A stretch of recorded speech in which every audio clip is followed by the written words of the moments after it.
Assalamualaikum warahmatullahi wabarakatuh. Perkenalkan, nama saya Putri Kasih dari kelas 12/4.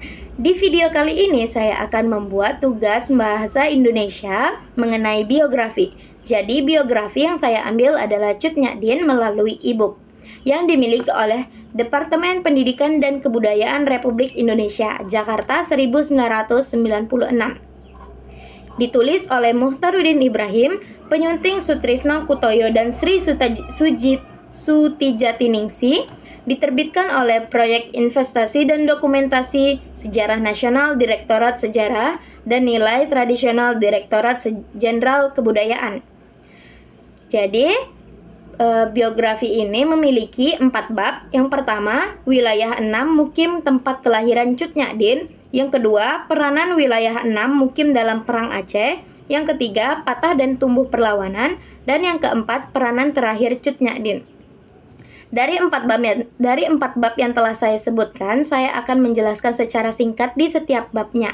Di bab pertama, saya akan menjelaskan bahwa Cut Nyak lahir di Kampung Lempadang yang luasnya kira-kira 10 hektar.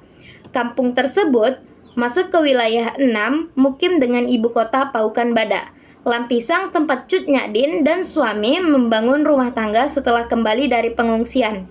Kelahiran Cut Nyak disambut baik oleh penduduk 6 mukim. Nanta, sang ayah, mencurahkan kasih sayangnya kepada Cut Nyak karena berharap bahwa putrinya akan mewarisi kedudukan dan kekayaannya. Pendidikan Cut Nyak secara resmi tidaklah pernah diikutinya, tetapi dari lingkungan kehidupannya dapatlah kiranya ia memiliki ilmu yang berguna untuk hidupnya, seperti ia belajar mengaji dan sebagainya. Dari sekian banyak yang meminang Cut Nyak hanya Teuku Ci Ibrahim yang disetujui oleh Nanta. Karena umur Cut Nyak belum cukup, kedua belah pihak orang tua melakukan kawin gantung. Setelah dirasa umur Cut Nyak yang kira-kiranya 12 tahun pada saat itu, akhirnya pernikahan pun resmi dilakukan.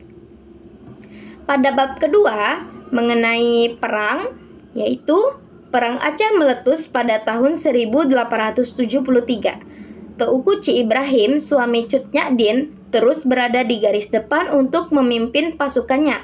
Ketika suaminya pulang ke Lempadang, Cut Nyak selalu menanyakan keadaan garis depan yang dipimpin oleh suaminya itu.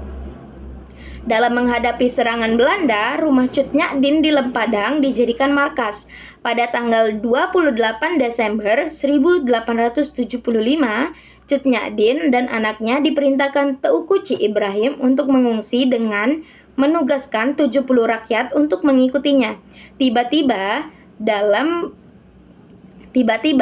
perjalanan, Cut Nyak dan rombongan dicegat oleh pasukan Belanda dan mereka terpaksa mencari tempat pengungsian yang lain. Pada tanggal 29 Juni 1878, pasukan Belanda bergerak untuk mengikuti jejak Habib Abdurrahman. Sementara itu, Teuku Ci Ibrahim dan Nyakman gagal menahan patroli Belanda, terus mengadakan kontak dengan Abdurrahman. Tanpa istirahat dan makan, Nyakman memerintahkan Teuku Ci Ibrahim untuk meninggalkan tempat tersebut. Setelah melepaskan lelah, keduanya berusaha mencari Habib Abdurrahman, tetapi yang dapat pasukan Belanda yang menembak Teuku Ajat, yaitu adik Teuku Ci Ibrahim. Saat memangku kepala adiknya, Teuku Ci Ibrahim mendapatkan serangan tiba-tiba dari pasukan Belanda. Teuku Ci Ibrahim meninggal karena tembakan oleh pasukan Belanda. Hal ini membuat Cut Nyak semakin kalut karena mendapatkan kabar bahwa suaminya telah meninggal dunia. Lalu pada bab ketiga, setelah kematian suaminya, Cut Nyak merasa bahwa perpecahan antar tokoh-tokoh di Aceh mulai menjadi-jadi, hingga akhirnya muncullah Teuku Umar yang ternyata mengagumi dirinya. Keduanya menikah dan Teuku Umar pun menggantikan posisi Teuku Ci Ibrahim untuk meneruskan perjuangan mengusir Belanda di tanah Aceh.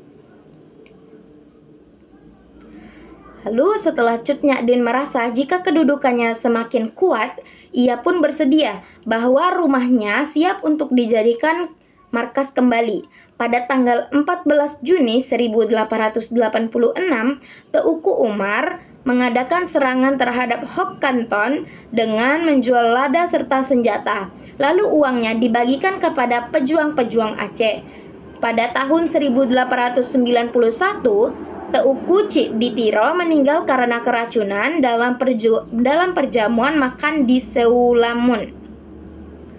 Teuku Umar terus menunjukkan bahwa ia lebih berpihak ke Belanda. Hal ini membuat Cut Nyak semakin melemah dan mengikuti arah suaminya kemanapun ia berjalan. Ketika Teuku Fakina, pejuang Aceh, menumpahkan tenaga dan pikirannya untuk melakukan perjuangan